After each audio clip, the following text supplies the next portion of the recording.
Welcome to the Spent the Rent podcast. I am your host, Patty Rose. My guest today from the Eugene City Council in Ward 8, West Eugene, is Randy Groves. Randy, welcome to the show. Thank you, Patty. I appreciate you having me on, and I'm glad to be here. Yeah, before we get started, I'd like to say thank you for being a guest, and I want to express my gratitude for your service to our community. It's truly an honor to have you. We crossed paths multiple times many years ago when I was working at the barbershop on West 11th, and at the time you were fire chief, and as I'd mentioned before, now you're retired from that and working on city council. So we're going to talk about a lot of wild issues today. There's so much happening in Eugene. And I just appreciate you doing this. But at first, I want to give you a chance to talk about what's happening in your ward specifically. Now, that's West Eugene. So explain to our audience where that covers. You had told me off air that it is the biggest geographic area of all of the wards. So tell me about what the area covers and what are the biggest issues and things also that you're optimistic about in your ward specifically. Well, thank you, Patty. And again, thank you for having me on the show. Ward 8 in Eugene is southwest Eugene. It runs all the way west to the city limits, which is Green Hill Road. It runs all the way south to the city limits. It runs north to Royal Avenue, and it runs on the east side. It's a jagged line that to the extreme south end starts at Chambers, and then it stair steps back to City View. So again, it's a very large area. It encompasses the majority of the West Eugene commercial industrial area. There's some large wetlands out there, which add to the geographical size of the ward, and it's a very diverse population. Socioeconomically, we have some of the poorest areas in our community, and we have some of the more on the wealthy side too. So, and then everything in between. And it's also politically, I think, a pretty mixed bag. Oh, yeah. So, and anyway, so that's kind of Ward 8. As far as what is going on, I think I'll start with the negative first. When I took office, and I took office in January of 2021, and one of the things I ran on was wanting to help our local economy because living wage jobs is the other half of affordable housing. Bringing in outside money into our community is important for the health and welfare of our entire community, whether you are independently wealthy yourself or not. It's still important to how we support our community. But when I came in, the unhoused problem in West Eugene was very significant. It was affecting neighborhoods. It was affecting parks and open spaces. It was also creating some real problems for the businesses with RVs and trailers parked on commercial and industrial streets. And people were living in squalor under these conditions. It wasn't safe for them. It wasn't healthy. Is in no way a good environment. And I'm sure I'll get a chance to talk about what we've been doing about that. Oh, yeah. But if you drive through West Eugene today, it's very different than it was 18 months ago. Another thing that happened since I've taken office was we became aware of the dioxin poisonings and contaminations in West Eugene, out near Roosevelt, and again south of Royal. And it's a terrible situation. DEQ has been heavily involved. The El Rapa with the air contamination has been involved, and the city has been involved as well. And in fact, one of the things we've tried to do is learn what exactly is the city's role in something like this. And I can speak to that again later, more about some of the steps we are taking as a city. But I mean, these are real people being affected. Their yards are not safe to go out and garden in. Soil is going to have to be dug down to a fairly low level. The company that's been cited as causing the contamination. J.H. Baxter has gone out of business, and they're claiming inability to pay. We're working on something at the city level right now that will prevent that from happening in the future. But fortunately, DEQ has what they call an orphan fund that's going to come in and upfront that money, and then they will try to collect on the back end. But the main thing is taking care of these people that are at risk and have been exposed, and their properties have been exposed. So that's another thing going on. Yeah, that's massive. Yeah. It is massive. And then, there's also some good things going on. My ward, Southwest Eugene, West and Southwest Eugene, is really the only quadrant of Eugene that doesn't have a community center or a pool.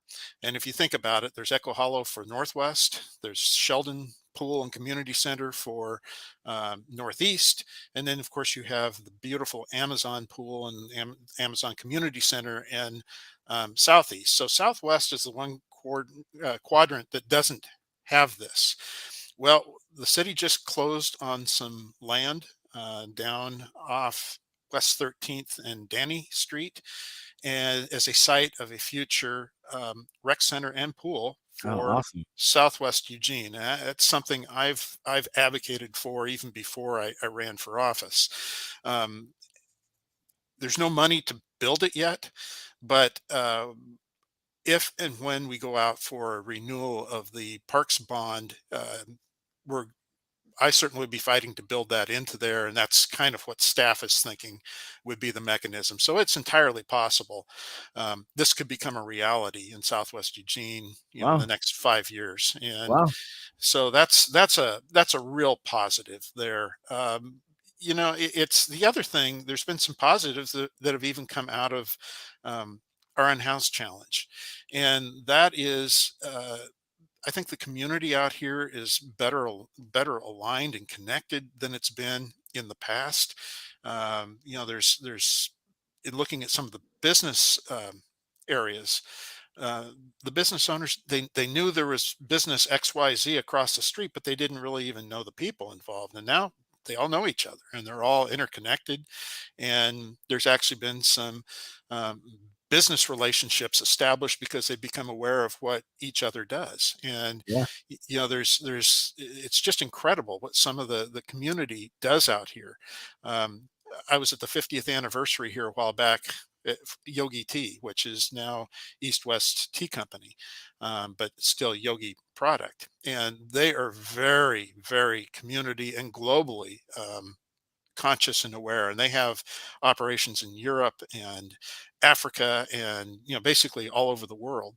Well, one of our larger safe sleep sites is Everyone Village, which I would like to talk about some. Sure, and I'm familiar with them. Yeah, and Pastor Gabe Pisowicz, who's he's been on the podcast. Personal friend of mine, and just unbelievable what they are actually getting done there. But that's in partnership with business, and they are lifting people up. Anyway, Yogi Tea at their 50-year anniversary, which I was very blessed to be able to speak at.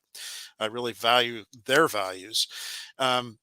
Everyone Village was given a check by Yogi Tea for $50,000, and that is a big benefit, and it's going to help Everyone Village and Gabe establish some business that will employ people from Everyone Village, which also creates a revenue stream.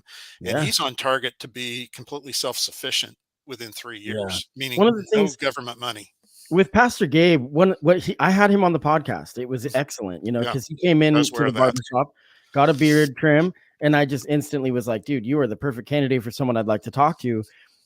We'll talk about it with homelessness, but one of the things that he's doing is he's putting people to work. Now it's volunteer work a lot of times, but what it does is there's a lot of people that really want to help other people in the unhoused community. And so let's get into talking about homelessness. Okay. So the number one issue faced in every corner of the city is homelessness. Yes.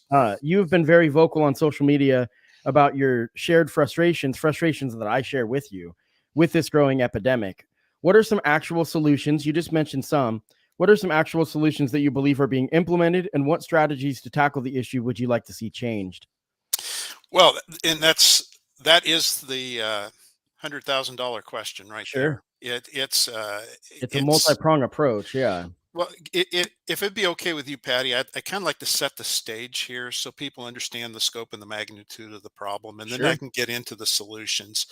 And this is something I do a lot of surfing on the internet, trying to find good, credible sources and understand and define problems. I think that's important. You need to understand a problem before you can fix it. I learned that as fire chief, and it's true as a city councilor as well. Eugene's problem. Remember, Eugene is a community of about 177,000 people. So we're a small to medium size community.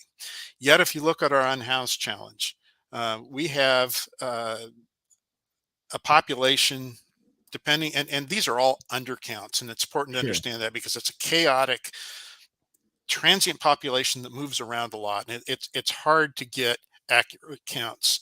But the point in time count places us somewhere just south of 4,000. If you take the by name count, which we believe is a little more accurate, but it doesn't take into account people leaving the community, it's up closer to 10,000. So that is a lot of people for a community of our size. And I did some research on Phoenix, Arizona, because I had somebody from Phoenix, Arizona that was being very critical of Eugene's approach to the unhoused, which coincidentally is very similar to Phoenix approach. But here you have Phoenix, the seventh largest city in the United States, one of the wealthiest cities in the United States, and they have a homeless population count of 3,096. So Wow. think about that.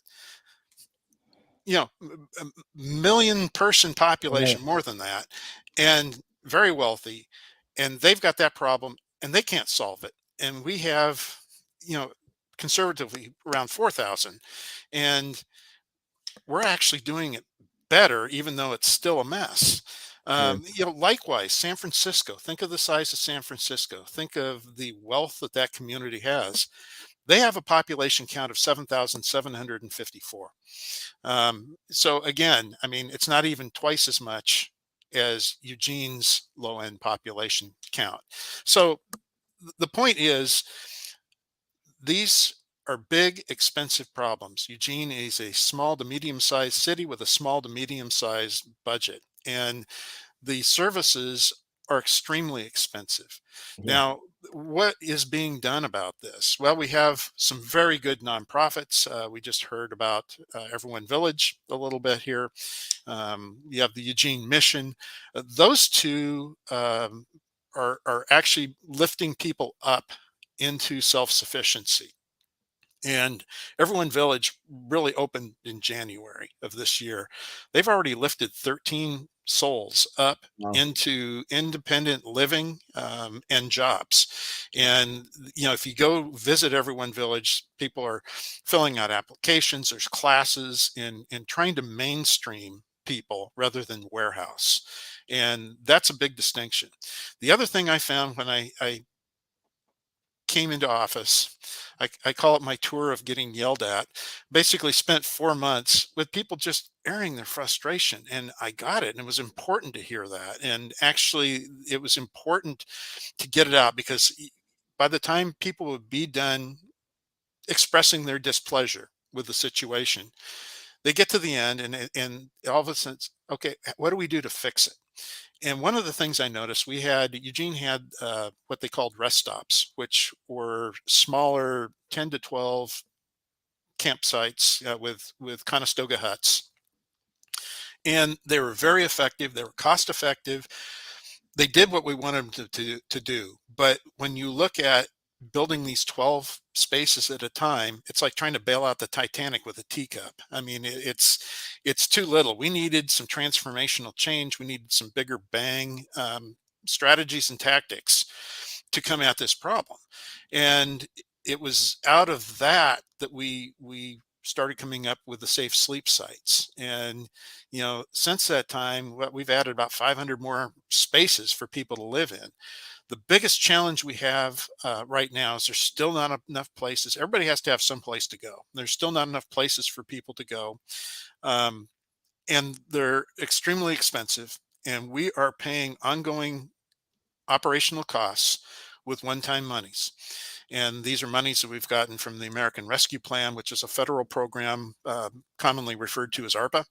And we've received 5.75 million from the state of Oregon to help with our issue. With the 750,000 amount is targeted towards cleaning up abandoned camps, Mhm. which if you drive around, you see them everywhere. Yeah. And but you know, we've made some real progress in getting people off the street, but also leading with compassion, but coming at the backside with accountability and expecting people to um, display responsible behaviors.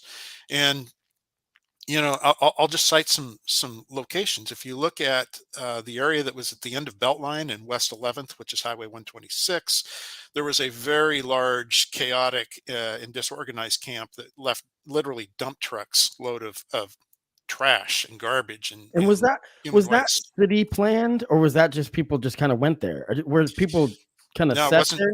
No, it wasn't authorized. And people said, "Why did it take so long to get that Yeah. corrected?" Well, it was a combination of um, private property, ODOT property, Lane County property, and city property. And if you want to slow something down, get more than one government agency Yeah. involved, more than Yeah. more than one unit of government, and it just complicates things tremendously. But we also have made some really good inroads. And again, if you drove around West Eugene or even walked around 18 months ago and you haven't been out there since, go out there today. You'll still find little pockets. You'll find, Sure. but the problems are in ones and twos, not 40s and 50s. Wow. And it is tremendously better. You'll notice that the encampments at Washington Jefferson Park and West 13th Avenue have been closed. And well, Everyone Village took the people with animals from Washington Jefferson Park. Some of them went to 410 Garfield, which is the individual. It's inside a warehouse. It's been modified so it can be a living occupancy. Um, but that's another issue and a challenge. The RVs and trailers pose a real problem. When they get abandoned, they cost the city anywhere from $2,000 to $6,000 to Wow. recycle Sure. because they're not healthy environments. I mean, they're just driving around in a giant petri dish in Right. most Right. cases, and some of them are actually former meth labs, which Yeah. is Or current. horrible. Or It's current. Yeah. horrible, or, Yeah. or current. Yeah, Yeah. it's but anyhow, I've got uh, an aerial photo of aerial drone photo of 310 and 410 Garfield. 310 Garfield is the vehicle spot. It has 55 spaces. 410 Garfield is the individual enclosures inside this warehouse that has 85 to 100 spaces. But when you look at the size of the footprint of 310 Garfield compared to 410 Garfield, 410 Garfield's about a quarter of the space of 310 Garfield. And land is very expensive. Um, Preparing the site with fencing, because part of the problem, you need to keep drug dealers out. That's been a real challenge because people that you're trying to help lift up that have a substance misuse problem and addictions, uh, they don't need the temptation. And so trying to it also builds safety. And so that's been a real positive. But right now we're trying to figure out ongoing, how are we going to fund this? And I always say that this is not a city of Eugene problem. These are not all Eugene city residents. In fact, most are not. And I don't care what the statistics say. You go out on the street and talk to these people, as I have, as our firefighters have, as our public works staff have, as our Parks and Rec staff have, as our police officers have, and they will tell you most are from somewhere else. Wow. And it really doesn't matter. Once they're here, they're our Sure. responsibility. Right. This is America. We don't have a wall. We don't have a night watch. Right. People are going to come and go, but we have a disproportionate amount. In fact, if you look at the migration of the unhoused, it's come west, and the West Coast is a milder climate to live in. There's more, we tend to be more liberal states. There's more access to services, nonprofits, etc. But if you look nationally, California is the #1 state with the largest number of unhoused population. Washington State is #5. Oregon is #7. And that should tell you something right there. And those are the And sheer numbers, not just rate, right? those That's the those sheer aren't the numbers. percentages. Yeah, if you That's take the numbers. percentages, Oregon and Eugene rise to the top of the list. Wow. And I hear a lot of people complain about other communities sending people here. And yes, I have seen evidence of that back when I was still a firefighter, even. Right. But that's a rounding error in the larger problem. But Yeah. it does happen, and it's not right.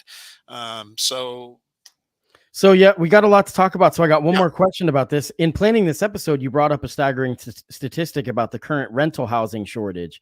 Yes. You had told me that our rental vacancy rate sits at 1.7%. So only 1.7% of rental available rentals. Now that's citywide. That's correct, right? Citywide, and it's Okay. actually 1.5%. Okay, 1.5. Now, I mean, I had to go back and check when I Yeah. saw that, and it was actually presented to us at a July 2022 council work session. Sure. And it's So constantly changing, but and then there's a lot of the optics show on campus that there's all these high-rise apartments that are unaffordable for Eugene residents, mhm. and those a lot of times seem like they're empty. So that if they're being counted, that I don't know if that's a different classification, but that's not really my question. My question actually is more about you had mentioned people that are able to, with the help of like what is it, One Square One or the Square One Village is Square One one. I mean, Villages. With the help of them, there's you a get bunch of them. people that are Cornerstone. self-sufficient, but Yeah. there's people that aren't going to be able to have that happen. That Yes. they will require help. And with a lot of people, the housing first model is what is being implemented, just getting people into their homes. I had a representative from Shelter Care, and she had talked to me about what housing first is, how it works, and all that. I'd like to know what your thoughts on the housing first model are and what is being done to increase low income as well as middle income homes. Yes. No, those are good questions. And if I could go back just quickly on Yeah. the student housing that's gone in, that's a completely different market. Okay. But those are designed where they could be converted, and some of them are mixed use. They aren't just students. And my understanding, and I haven't confirmed this, but my understanding is there's not a huge vacancy in those either. Yeah. But the other thing that those does, when people move up into housing, they're vacating lower cost housing. And so there's kind of this stair step that goes up that actually does relate. So really we need housing at all levels, All but levels. Yeah. definitely the lower end. Some of the things we've done with that, in fact, my very first night on council, I had nothing to do with creating this or helping it, but I proudly got to be part of a unanimous vote that approved almost 1,000 units of housing to be built over the next 3 years, and that included low income Section 8 housing. It included affordable housing, and it included some market rate housing, but it also included supportive housing, which is what you need for the people that really can't manage their own lives, whether it's mental health issues or severe addiction. And the Nell on West 11th is the latest place that's open in supportive housing, along with the the Commons on MLK. So that's produced about 100 units of supportive housing, and we definitely need more. As far as and I'm sorry, Patty, what was your exact question again? Housing first. I just really Housing want to hear. first, yes. Yeah, I mean, it's one area, but Yes. it's something. And if anybody's unfamiliar, because I wasn't, honestly, I hear this, people talk about it in the government world. They're like, well, housing first. And I was like, well, what does that even mean? And it's pretty simple. It means let's get someone into a house, and then we'll deal with the problem that made them homeless, whether it's Yes. drug addiction or whatever. So Yes, there are some communities that have been very successful with that model. For example, my daughter advises me a lot on this. She works for Baltimore County Public Health, and she's a Johns Hopkins University graduate, and actually getting ready to go back and start her graduate work. And they have a very successful model of housing first back there, and they have, but you have to remember they have blocks and blocks of vacant uh, walk-ups, So there's somewhere to put and people. Yeah. they're that are boarded up, and there's no zoning changes that need to have happen, and most of those they can go in with very reasonable amount of investment and make them so they're habitable. You take come over on the West Coast here now and think about what we have. We don't have a lot of that around the West Coast. You may have a house here or there, but they're not prominent. So we actually have to build new, which makes it very expensive and less cost effective. Um, and there's also been mixed bag results with those as well. In fact, right now, Johns Hopkins University, through their hospital, is banding with 9 other hospitals in Baltimore, and they're doing a study with 200 people that they have just randomly selected that are unhoused, and they've put into housing, and they have a range in there of how much support they get to see where kind of the sweet spot is, because all these things cost money. Of course, Yeah. I like to say the flip side is if we don't deal with it, it It costs costs money as more. well. Yeah. Think about your emergency department at the hospital visit when you go in. First of all, you're going to sit there for 8 hours unless you're critical, and your bill is going to be exorbitant. And that's not because that's what it costs to treat you. That's what it costs to run the system Right. with a large indigent population. And I saw it as a line firefighter. Police had a revolving door in the jail. Firefighters have a revolving door at the hospital. I mean, uh, I remember as a line responder, sometimes we would go on the same person 3 times in one 24-hour shift, Wow. and every time they're being transported because that was our only option. Yeah. Police have the option of taking you to jail or the hospital. Firefighters, at least as of now, have the option of taking you to the hospital. And so that's an issue. And Yeah.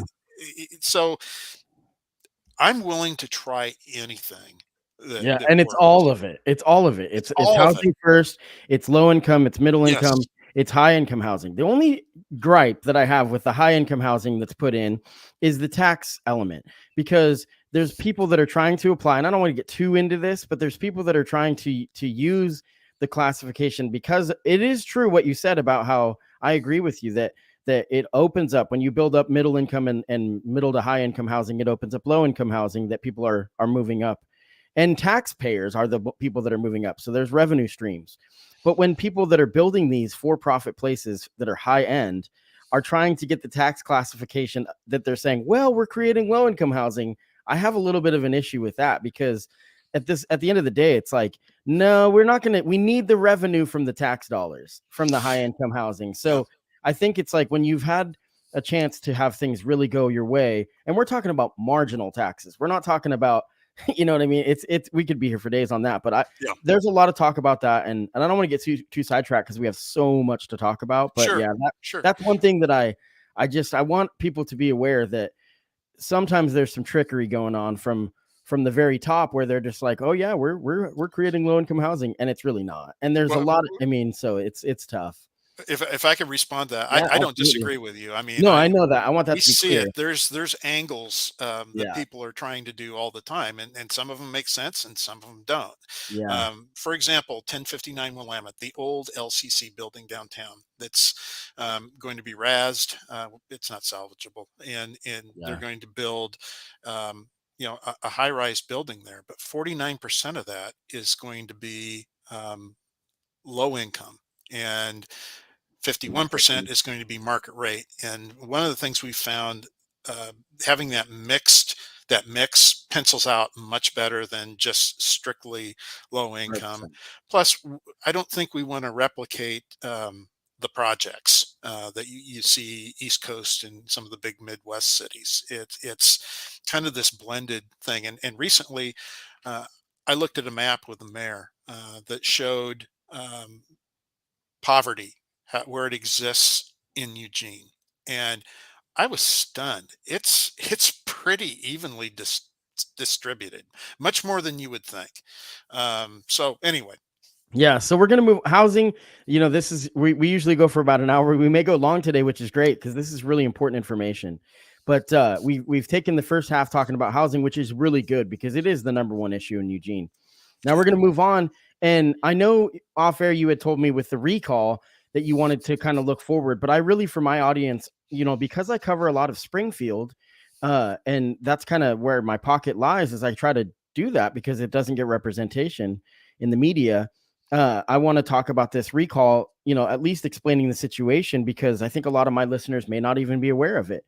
So Ward 7 City Councilor Claire Surratt, who has been on the city council for 10 years, has been described as a union activist and fought for workers' rights, has been successfully recalled over really what stemmed from a yes vote over a bus lane.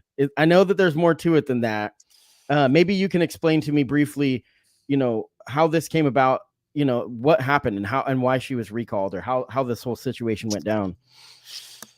yes, I mean, anytime there is a recall, that's a pretty drastic Yeah, measure, but it's a legal option, and the pro recall people, had they followed all the rules and all the laws. Um, yes, it was what I saw, and I don't want to speak for either side of the issue because I don't have all the information. I sure. mean, I've been a spectator to this just like Like you have, anyone Patty. else. Yeah, yeah, yeah. And I know what I know. I mean, I know what I hear, rather. I hear both sides of the issue. Yes, Claire has she's a union representative for the Oregon Nurses Association. She's very passionate about that. I think representation is important, as I shared with you when we were offline still. I mean, I was a union leader for 10 years in the International Association of Firefighters, and I actually joined my first union at age 16. I grew up in Portland, and I was a back then they called them box boys in a grocery store, and so I was a member of the retail clerks union at a very young age. So I understand the importance of the labor movement in our community and in our world. Um, but I also understand you got to work within balance. So anyway, the recall, it happened. It was a pretty good margin of yes votes to no votes. Uh, just my 30,000-foot assessment, I think some relationships got to a place where it wasn't healthy. I think it's something. One of my takeaways is, which I've always believed this, even before I ran for office, it's important that we listen to our community And have and balance in some form. have Yeah. have balance and listen to both sides of the argument, even in the replacement. For the position, which is the way that's going to work is it's a temporary council appointment, and the person that we appoint will be in office until July of 23. There will be election in May where whoever we select can run and anyone else can, and then the voters will decide, that's really who should be deciding this for the Next year. long Yeah. haul, of who's going to represent them. Um, I've had people reach out to me already and want to talk about specific individual candidates. And I've said, I'm happy to have that conversation. But last week, the application process just opened. I mean, we're already having forums, and the application process is going to remain open until November 9th. And there's people that are considering whether or not to put in their hat in the ring. And the reality is, this is something I think a person needs to be very thoughtful about. These are not positions for the faint of heart. No, You're not going to make a obviously. living on them. You get a small No. stipend, but it's not a living, anything you can live on. So I mean, you really need to think about it. And just so you know, I put in probably on average 40 or more hours a week, but I'm retired. It's something I can do. It's something that I actually campaigned on, and I think it takes that to really do the job well. And I don't want that's not a shot against any of my No, colleagues. no, They no. all I work got you. hard, It's but just it's a fact. it just is that's what I feel I need to do, and that's what Yeah. I've mostly been doing. So, Yeah, the big issue. So opponents to the recall have said that it is, in their eyes, anti-democratic and is pushed based on lies. I don't know. Like, again, we don't have all of the facts. I think it's important to have accountability across the board, but it's really difficult because her seat was going to be up in 2023, where there's going to be a re-election.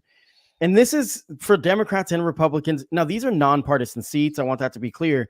But I mean, what this is to me is really telling is you have to, like you're saying, have balance in some form, because if you feel, if your constituents feel like they're not represented, they're going to come after you. Now, that being said, if we're not going to look at each other with different opinions in good faith, we're at a really bad spot. And we see this on a federal level as well, where you know illegitimate presidents are being thrown around. The last three in people's minds have been illegitimate in someone's in a chunk of society, and it's just, oh my gosh, it's not healthy for our democracy.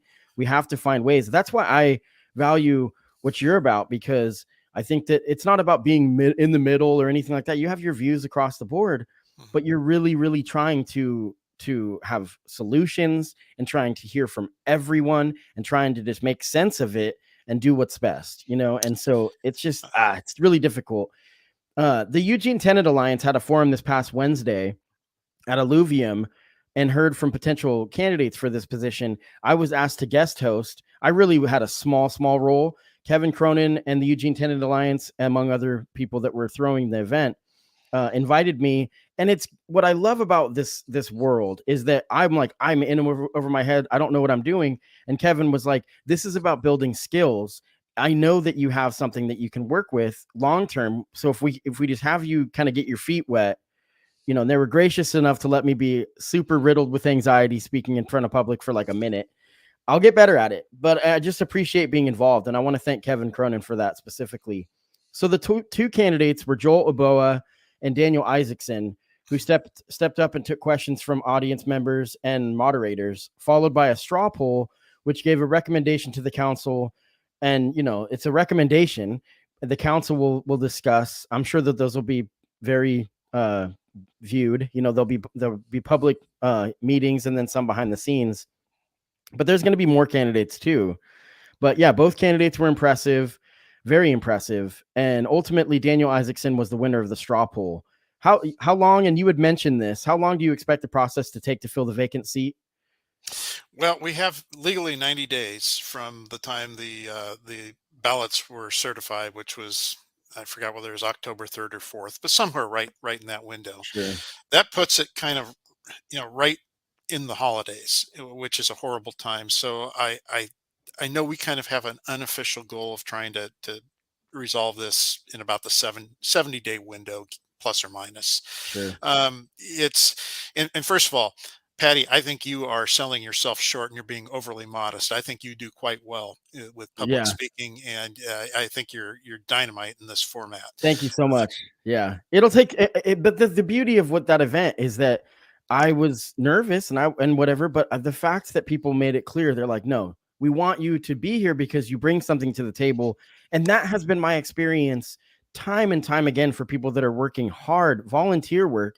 Joel Aboa said something that I thought was so what it is. It was Volun chosen. I can't remember the word he used. It's like, Oh, I saw that in the paper. yeah, Yeah, and it's so true. You're volun chosen for these positions, or you're volun told. That's what it was. I was volun told to step up, and so there's just so many amazing people in our community doing great things. I think both of those candidates are incredible, by the way.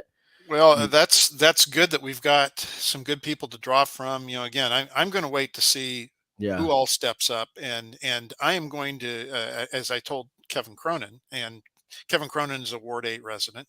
He's one of my constituents. I have a great admiration for Kevin and appreciate the work he does. We don't always agree on everything, but it's always, it's part of that respectful disagreement at times. I do agree with a lot he does and says too. I mean, but it's just having those authentic, honest conversations, I think, is important and helps in the process. But yeah, it's this is important, and actually the seat will be back up for election in 24, and with the term starting January of 25. But the way it's going to work is council will appoint the first person that could be the permanent person, um, within this 70 to 90-day window that I just described. They will be in office until July of next year, but they will have to run a campaign to be elected by the voters of Ward 7 in May of 23. Right. And then, should they choose to run again, they're going to unfortunately have to turn around and run again in 24 for the 25. So, um, campaigning is not my favorite thing to do. It's an important part of the process, but it's I'm already looking ahead, going, if I run for reelection, at what point do I slow down my council work? And I'm out in the community, I mean, literally every day. And how do I slow that down to run an effective campaign Well, for I think reelection? that is the most effective campaign. Actually doing work. Doing work, yes. In my opinion, that when people are, I hear that a lot. People are like, I need to stop doing work to campaign, and it's like, nope, just keep Well, doing what you're I doing. won't stop. No, exactly. I got you. I I won't got you. stop, but Yeah, but yeah, it's like, if you look at my schedule, I've got something going on just about every night of the week, yeah, yeah, and yeah, it takes that to be engaged, and yeah. it's important. I mean, people need to hear from you, and as much as I'm out there, I had a woman. I was at the labor picnic for the Lane County Central Labor Chapter. Held a Labor Day picnic, and I went to and was blessed to be able to speak at that. But I was walking back to my seat out at Lamb Lane Park, and I went to sit down, and this woman grabbed me and says, "Hey, I'm one of your constituents. I've never heard from you." And uh, had a nice chat with her, but her expectation was I would come knock on her door and sit on her couch and have coffee. And it's like, you know, I did the math. It'd be about 65 doors a day, 7 days a week, 365 days a year. And you don't want to see me on Christmas. So, Sure, I mean, sure. it's mathematically impossible. Yeah, yeah. That's But tough. anyway, I go to all the neighborhood association meetings, and I actually have, organized by the neighborhood associations. I actually have town hall meetings there, and little cards are sent out in the mail to let people know this is happening, that their counselor will be there, and that engagement and listening is really an important part of the job. And I think the recall, to tie this off, is a piece of that, and emphasizing and underlining the importance of listening, to where Yeah. people are on the issues. Yeah, so whoever's picked by the council, they're gonna have to, like you said, run and then run again. And I'm sure that the people that were the supporters of this recall that created it, they're gonna have a candidate that's probably not gonna be the one that the city council will appoint. That we'll see. That it'll be, I mean, I'm in Springfield and I'll grab the popcorn, I guess. It's gonna be a wild ride, but we'll see how it all plays out.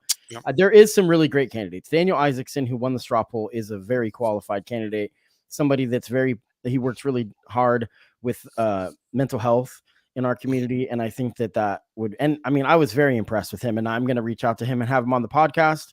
I'm sure I haven't talked to him about that, but I would like to. And I think he would probably be interested. So we'll get to know more about that. And even if he's not the person chosen, I mean, Joe LeBoa was also great. It'll be interesting how it plays out.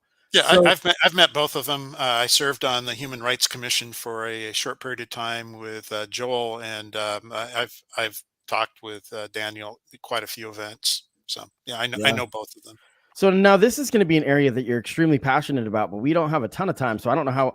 I'm not really too worried if we go over, but it's been a while. But back in 2014, when you were the fire chief Mhm. for Eugene Fire at the time, you led the merger between Eugene and Springfield Fire Departments with a goal to improve service and reduce costs. I want to have a reflective look back. What are your thoughts on the impact that this merger has had almost a decade later? I think they've been significant, and I would be remiss if I didn't call out the partnership with then Springfield Fire Chief Dennis Murphy. We actually started working the process in 2008. I was sworn in as the chief of Springfield. I was already the chief of Eugene, and I actually was the one chief for two different fire departments as we started knitting the process together. We kept bringing things together that reduced the footprint mostly through attrition. We were able to eliminate a lot of high-end positions and basically reduce the footprint by about $2 million a year. Wow. Which, at the size of budget it's still a relatively low percentage, but money Still, is money. But anytime more you can make importantly, cuts and have better service, that's a win, and it did just that. It produced better service. And in the early days, I would have people say, well, you already have mutual aid, why do you need this? And it's like, well, mutual aid, I use a football analogy. Okay, you're on a football team, you're playing another team, and halfway through the first quarter, a third team comes to join your side to help with the game. Yet you're all operating off different plays. You don't know each other, and pretty soon you're just running into one another. That's kind of what mutual aid feels like sometimes.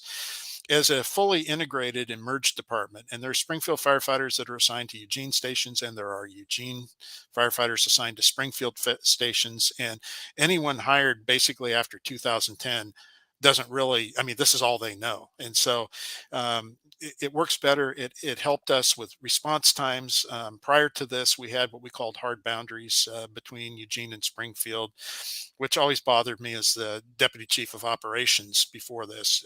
To me, there shouldn't be geopolitical boundaries that get in the way of life-saving services. And I think when we always start with the public, whether it's being on city council or being emergency responders, and think what is in the interest and welfare of the public, we are here to serve. It really helps lead you towards good decisions. And in this case, firefighting and EMS work, hazmat response, they're apolitical. I mean, if Absolutely. something's burning, I don't care which side of the freeway you're on, you want it put out. And I don't think you really care what color the fire apparatus is that responds. And if you're bleeding, you want the bleeding stopped. And so that's what this seeks to do.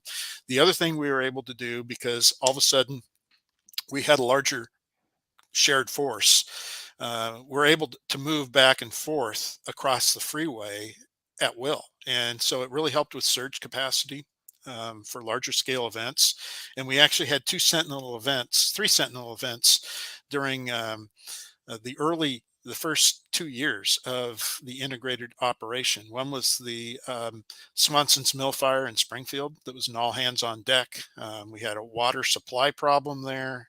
We had the Butte with all the radio equipment on it that was endangered, plus it was endangering businesses and residential. I pulled up on that fire, and I walked along the rail line, and I was feeling these phenol tank cars. I couldn't even hold my hand on them. They were so hot, and that's bad stuff. And so we quickly got Union Pacific to come in and move them and get them out of harm's way. But anyway, this large response we were able to provide, plus maintain a web of coverage throughout both cities, worked well. And then we had, on the Eugene side, we had the Civic Stadium fire on a red flag day. And I'm watching flame links coming off the top of the stadium and basically blowing down horizontally across Willamette Street. We could have lit off all of College Hill. But I didn't again, even think about that it could have spread to other, I don't oh, know. the Yeah. exposures were the Yeah. problem. The thing was That was total that was loss. that was emotional for the community too. And I'm a baseball guy, so it Sure. really it jerked a tear out of my Oh yeah. eye. And then following that, we had the Southtown Lanes bowling alley fire, which drone footage we got on that actually is used across the country in firefighter training of bowstring truss roofs. Wow. It just got the whole collapse, and you see on the backside firefighters actually, as they were trying to escape, getting blown out of the building by the pressure of the air. Wow. And same thing, it was another red flag day in College Hill that easily could have been a major catastrophe. So yeah, Wow. I believe in it. There's some things we are still working on right now, and I think this is something the public may be interested. I'm serving as one of 4 city councilors, 2 from Eugene, 2 from Springfield, on a governance body. One of the pieces of the merger that never got completed was how the governance should work. And so we're wrestling with that right now. The union is involved, the fire management, of course, is involved. It's facilitated sessions, but right now, and few people know this, the cities invoice each other back and forth for, and it just can be a simpler thing than Yeah, that. sure. So we're working on that piece, but no matter what we do, the public won't see any difference at the street level unless a decision is made to deconsolidate. And I don't think that's going to happen, and I don't think it should happen. But Yeah. no, I'm very appreciative of this, and we had a great team that knitted this thing together. And operationally, it is absolutely seamless, and that's what we really sought to solve. But then the Great Recession hit of 2008, and all of a sudden, the financial savings became very big. Yeah. It's interesting, because you were talking about the size of Eugene and the 170,000 or whatever. Springfield and Eugene is one, in a lot of Yeah, ways. I mean, there's reasons that it's not, but I was automatically thinking about all of the people, including myself and everyone I know in Springfield, that shop and do business in Eugene. I work in Eugene. There used to be laws about it, but we're going back and forth. I'm talking long time ago, that they're like, you guys can stay over there on both sides. And I think that there's reasons for that. And obviously the policing strategies are very different, very you different. know. And Planning, so, land yeah, use. but it's cool to see that the fire department that is universally admired, politically, like you said, it's apolitical. Everybody looks at firefighters as being just the pillars in our community and heroes. I know that as you're humble, and I'm sure that when people are like, you guys are heroes, you're like, we're just doing our job. And you probably downplay it. But at the end of the day, I definitely am somebody that believes that it's a heroic type work. So it's great. Now, speaking of fire, the fireworks ban. Now, this is going to be something that's just ad nauseum been talked about. People, especially, and it'll be every 4th of July moving forward. They're taking our freedom. No, but the Eugene City Council voted 6-2 to ban the use and the use and sale of all previously legal fireworks. And Uh, manufacture. yeah, man. Yeah. Oh, okay. So you just any firework is illegal in Eugene now. What are your thoughts? And do you think that it'll make it easier to prevent the use of illegal fireworks, or do you think that we'll actually see an uptick? I know this is also an emotional issue, and the reality is, I usually vote against invasive policies that take away individual freedoms and rights. I believe within the law and within reasonable safety parameters that people should choose. On this one, and I've got to admit to you, Patty, right up front, my vision of this is colored by my experience. I have not seen anything good come out of fireworks, and I've watched just some unbelievable situations that have occurred because of improper use. And you can give all the directions you want. Unfortunately, the people that generally get hurt are not the ones lighting them We're not off. paying, I right? mean, Oh, sometimes really? they Yeah. do, but even talking about sparklers, people are saying, "Oh, these are harmless," and the reality is, did you know that sparklers burn at between 1,500 and 2,000 degrees Fahrenheit? And I've you hand it seen to a little kid. It's you had them wild. put it in a little kid's hands. I've been on calls where kids have been burned. I've been on calls. Well, just this last summer, we lost a house out River Road from the improper disposal of legal fireworks. Yeah. So they're not harm free. The other thing, the most dangerous, of course, are and the most disruptive, of course, are the illegal fireworks that can be bought across the Washington state lines. But the reality is, it's really hard to enforce. And I've had people tell me that, oh, it's you can tell the difference just by the sound and what you see in the air.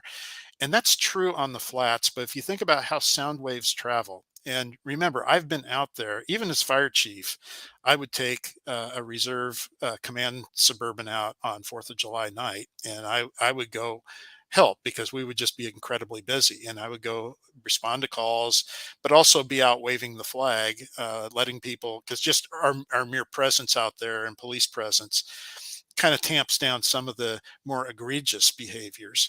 But when you get up into the hills, the sound waves don't have a clear path to travel frequently. I mean, there are large trees that break them up.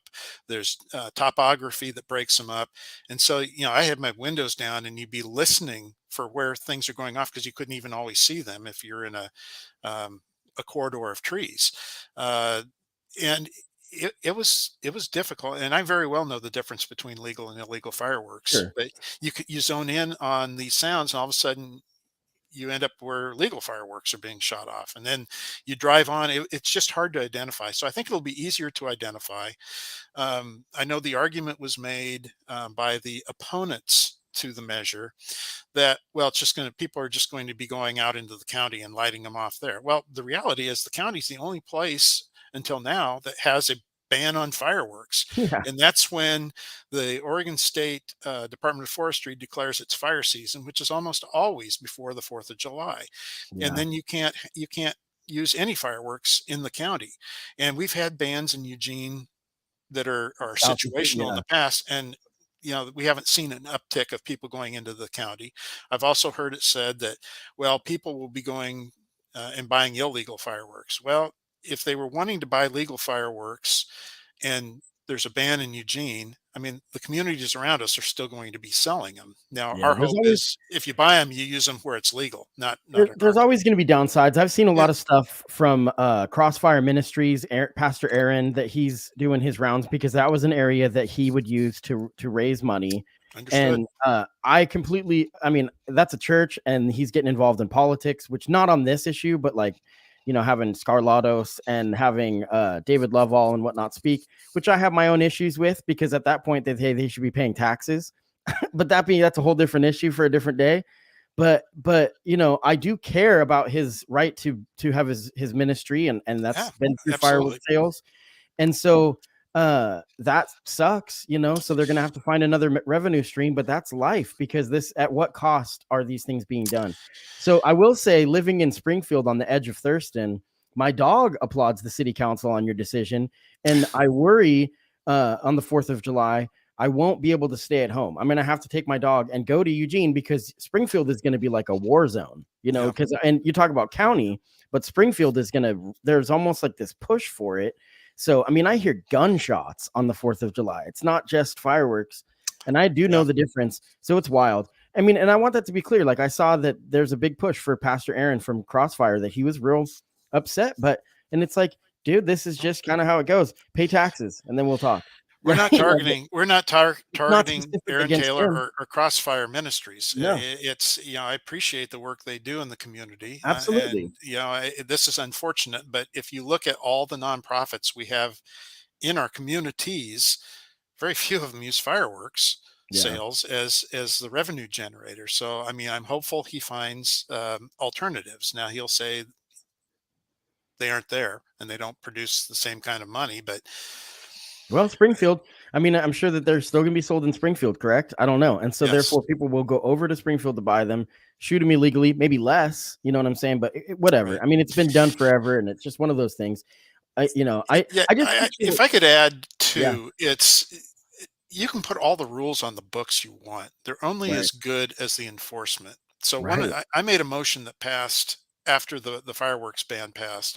And the motion was moved to direct the city manager to develop and implement a robust public education campaign leading up to the 4th of July, and also develop an enforcement strategy. And so that, and even with that, it's going to take, we got to where we are over years, and it's gotten worse every year, it seems. And it's still going to take probably some time to get it back to where we don't have the problem that we have now. And the other thing people don't realize, we heard from a number of people, of course, that were anti-ban when it was proposed, but what people aren't seeing are the hundreds of communications that we got around the 4th of July, and we receive every year. And I received as fire chief, we receive as council.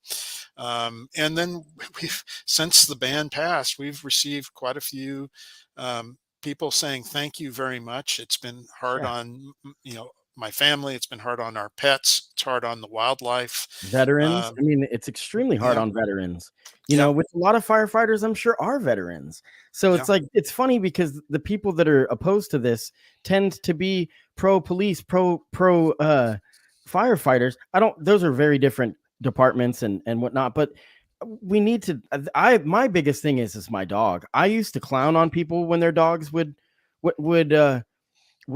and obviously veterans. I don't want to, but I'm just saying personally, my dog trembles and drools all over herself, and it's just a nightmare. And I never realized how horrible it was until I saw it with Yeah. my own eyes. It is awful. I have to give her melatonin to the point we haven't tried CBD because I'm cautious about giving a dog cannabis, but I've given her melatonin to knock her out, and it's a little better, and she's gotten older, but it was traumatic the first Yeah. couple of years. And so I don't know. I mean, it's just one of those things you can't win with, We we had a family dog that has since passed, but she would just tremble every 4th of July, it's just rough. and it was um, I generally wasn't home to see it, but I would get reports from my wife and my kids.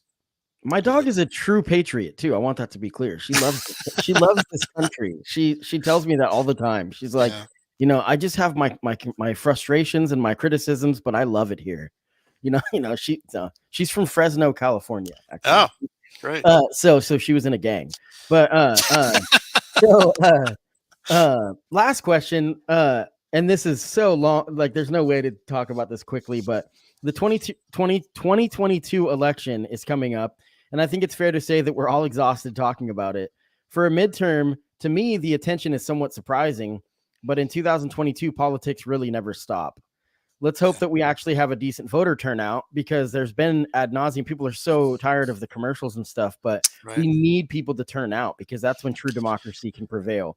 So Absolutely. what local election are you paying the most attention to, and what are your thoughts on the governor's race? So let's talk about what local election, Lane County base, are you paying the most attention to?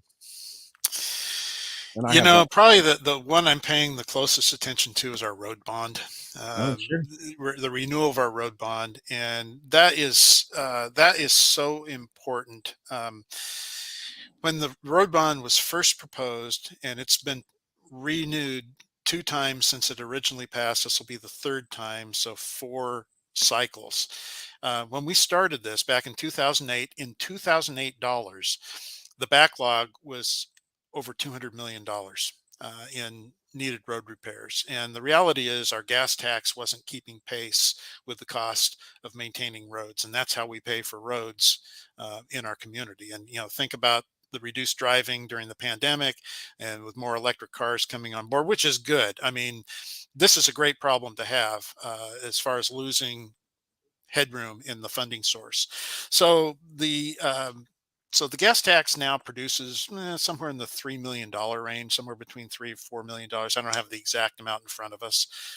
It's in the voters pamphlet though, and my name is with 3 other counselors is on that and helped author it. But it's basically, so roughly $3 million, between $3 and $4 million that come in every year at present day for gas tax.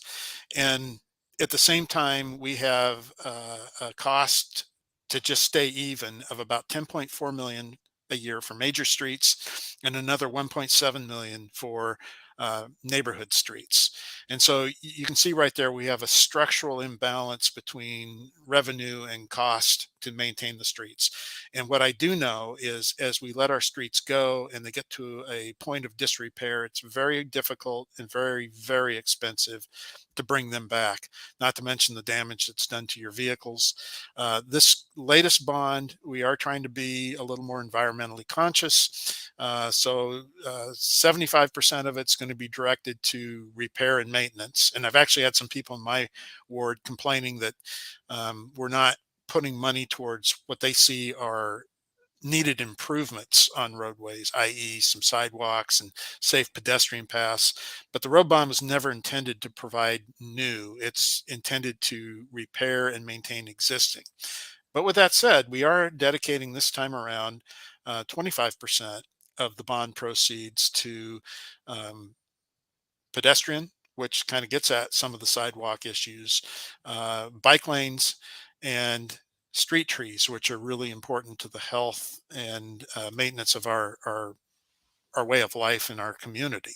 So that's before the voters, and I would like people to know that there's no proposal to increase the rate. The only increase over what you've been paying would be the marginal increase with inflation on the Mhm. value of your Of your taxable home. rate of your Of your home. property. Yeah, Yes. so that's I mean, next week I'm gonna have Doyle Canning on, and we're gonna talk. She'll be in the studio, and we're gonna talk about what's on the ballot in Eugene and Springfield. And I love having Eugene resident on when I do these episodes. I do it every time, every election. I'll do a what's on the ballot episode. And Mhm. she's a Eugene resident and I'm a Springfield resident, so we can kind of cover both areas and talk Great. about it a little bit different. She's great because I think that she really, even though she didn't win the primary, and Val Hoyle is the candidate that defeated her in the primary, but she still represents a huge part of the community in Eugene. Mhm. Mhm. Uh, I want to say, as far as the local election that I'm paying the most attention to, would be the Ryan Seneca Don Leslie seat, Yes. because in it's at West Lane County Commissioner. Yes. It's going to change the direction of everything that we do in every area, because David Lovell winning in Springfield by like 29 votes, it completely changed the leadership style from Joe Berney to, I was so personally disappointed because I'm a huge Joe Berney fan. And Ryan Seneca, if he wins, we're going to have a much more conservative county commission. Now, that was the way that it used to be Mhm. before pretty recently. But the Don Leslie is, in my opinion, one of the most important seats. She has to win that in my mind. So we'll talk about that ad nauseum next week. And then the governor's race is very telling. And I want to hear your thoughts on it. But my takeaway from this, just the whole campaign of Betsy Johnson, I do know that what it's looking like is that Christine Drazen is in the lead now. And so we'll see how it goes down, because I don't really trust polls anymore. But that being said, if Kate Brown is probably one of the most divisive candidates, whether we like it or not. I'm on the left. You're a nonpartisan seat. But that being said, the right hates her so much that you see what you saw in the recall, where they feel unheard. And Yeah. that's why you see a rise of a Betsy Johnson, where because the Democrats have such a stronghold over the numbers that I don't know if Betsy Johnson was I don't think it was planned. I think it's a genuine campaign. I think that she Mhm. was giving an alternative. I'm a firm believer in more candidates. I think we need to have 5 candidates for elections. But at the same time, it's dangerous, because then you get, sometimes you don't have a majority vote. I don't know. So what are your thoughts on the governor's race? Well, we do have 5 candidates in the governor's race. Oh, well, yeah, that's There's true. Republican, Democrat, Independent, Green Party, and Libertarian. I Yeah. think those are it. Yeah.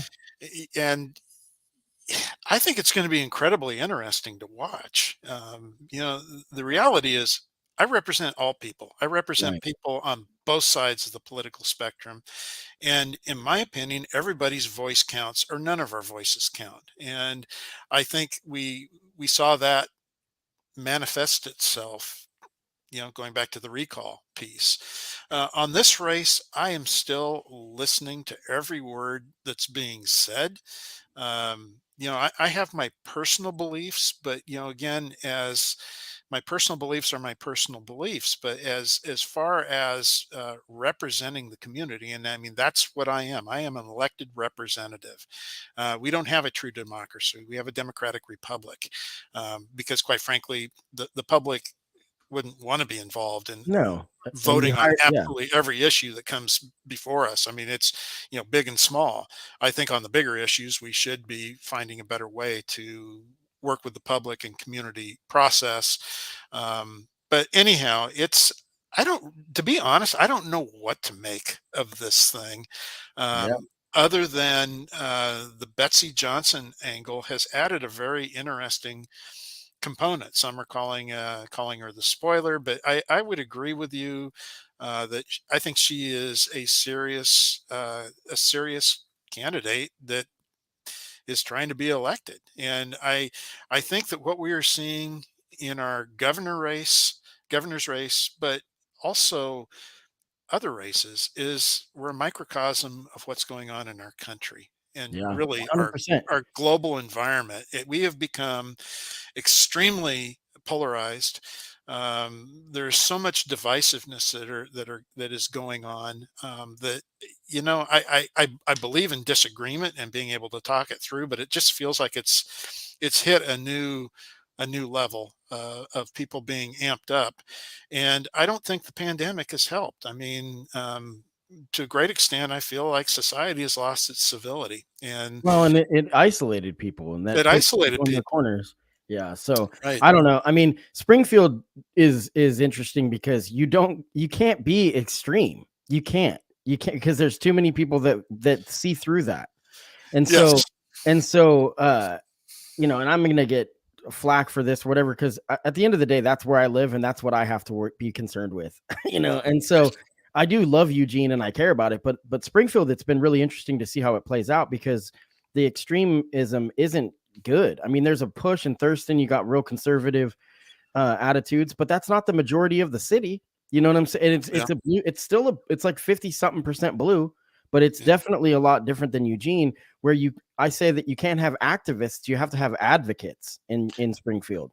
I think that You that's know? a great way of phrasing it, and it's trying to figure out how you achieve a level of balance, and a lot of Yeah. people don't like to hear that, but Yeah, no, because people again, want results right away, and it's like, if we don't listen to these people, what we're gonna do is we're gonna get worse. And right, it's not about moderate. It's not about just like, I mean, I've learned that from the 2016 election, where people were like, I'm not gonna vote for Hillary. Now that's a national thing, and that's a whole different thing that's been talked about too much. It makes me nauseated. But I just, it's a different animal, and I think that sometimes people forget that they're like, I want what I want, instead of I want what's going to work the best for the most people, and we need to kind of make some compromises. And so right. someone like you, that's what your whole That's ethos what is I'm about. about. Yeah, And not compromise for the sake of compromise, but trying to find where is that balance point of reasonable action. And right now it's everything seems to come down to zero sum game. And I don't I don't like it when we put it in terms of there's winners and losers. And it's like, well, what can we agree on? So oftentimes we start off with a polarized position and we start with discussing what we disagree on. And, if we can start with what we agree on and work through there, we'll find out we have a lot more in common than we have dissimilar. yeah. I believe the average person cares about water quality, their air quality, Roads, like you were talking about. roads. Yeah, They want fiscally responsible decisions made. yeah, All these pieces. In fact, I would say I probably lean a little more towards the right on fiscal management. sure. Socially, I lean a little more to the left, and it's trying to find those points. Going back to the unhoused situation, what are the strategies where we move the ball the furthest down the field, uh, and the cost is something we can afford. And ideas that are going to have solutions that are going to be quick, but Right. also long term are going to save us money, or going to be the most cost effective. We got a couple comments from a good friend Dave, actually one of my sponsors, Oh, Pocket Zeus Media, okay. and he was talking about it's not really a question. He said, "Great questions, Patty. Great to hear the strategy around how our roads will be maintained and repaired, and where budget's being allocated." That's why I love doing what I do, is because I get to come on and talk to people like you, Randy. And then he also said, you can't have activists, you have to have advocates. Very well said. Thank you, Dave. I want to mention, though, that this is Well just, said. it is a good point, and I think it paints a picture. But that being said, it's all semantics, because I think in certain areas activists are necessary, because what activists are, in my mind, are people that are bringing awareness to something that people are unfamiliar with. Yes. So that is necessary in the beginning stages. Take civil rights. Activism is sometimes the only way that you can actually get results, because Yes. without standing for what you believe in, in the Thurston area where we saw the Black Lives Matter protest, I was very uncomfortable with the idea of them being in a city, in a home environment, but they did it peacefully. There was some language that was used, but they still did it peacefully, right? Mhm. And then we saw the reaction from the police, and then it showed exactly why they were there, and why they were doing it, because the reaction was completely imbalanced. And so, as much as it may be uncomfortable, activism serves its purpose. Now, Yeah, that I being said, agree. yeah, when it comes to actually getting results, I don't really know if I want activists on a city council. You know what I'm saying? I want advocates on a city Yeah. council because I want people that know how to work with people they disagree with. And so Yes. in a community, we need both. And I want that to be perfectly clear. But sometimes when it comes to the way that I'm going to support candidates, I look at it and I'm like, are you really going to look at someone in good faith? Are you really going to listen to someone that you disagree with? You Yeah. know, and not you personally. I think you are one of an examples of somebody that can advocate across the board for people that even people you disagree with. That's what we've been talking about today, you know. And so that's really, I Right. think we need a lot more of you in Well, office. I appreciate that. I try to practice hard on issues, soft on people. I Yeah. mean, the more we can depersonalize things, and I think it's healthy, as I said early in this podcast. I think disagreement is healthy, Right. but it needs to be done respectfully. And the more we can depersonalize it, I think the better we are going to be as a society. And I want to see people come closer together. I mean, the the winners and the loser mentality is the wrong way to approach this from my perspective. It's like, can't we all win? Can't we find ways of okay, well, maybe we don't agree on this approach, but how if we go to the left or the right or wherever it is to find a point that, what are the points we can all agree on? Yeah. And I think people need to understand too that it's a lot harder or it's a lot easier in a local election to get votes from the opposition party than it is on a national election. I truly believe that. Talking to my dad, who's real conservative, he tells me, he's like, I tend to go with mayors, even though it's supposed to be a nonpartisan seat. He's like, if people are a little bit more Democrat, I can deal with that because it's really dealing with what's close. Now, he also, as a Republican, he also thinks the federal government should cease to exist. So it's kind of interesting to talk to him, and I take a lot of what he says to heart. And now I don't think that he understands though that his Republican Party doesn't exist anymore, and so that's a Yeah. whole different conversation. But Randy Groves, City Councilor Randy Groves, thank you so much for all the work in our community. Thank you so much for talking to me today. And it's a treat for me to be able to get to meet people like yourself and then become more acquainted and become friends. Truly, I mean, and Yes. so yeah, so Well, you used to cut my hair, buddy. yeah, so I mean, the parking is still crappy on campus, but I'm Yeah. down there. We'll talk off air about that. Sounds good. Well, And thank yeah, you so much for having me on. And if you, I'm happy to come back to. I think this is important that we are able yeah. to discuss the very issues we discussed today. And I guarantee you, in 6 months there'll be a whole slate of new ones. Oh yeah, So and you were talking about the pool. That is something that I would love to have talk about more in depth as the time comes. So yeah, you've there'll got be a whole public process around that. But yeah, the main thing was securing the land, and then the yeah, next step will be securing the funding for and pool and community center in yeah. Southwest Eugene. So That's great. So, well, thank you so much, Randy Groves. We're gonna get out of here.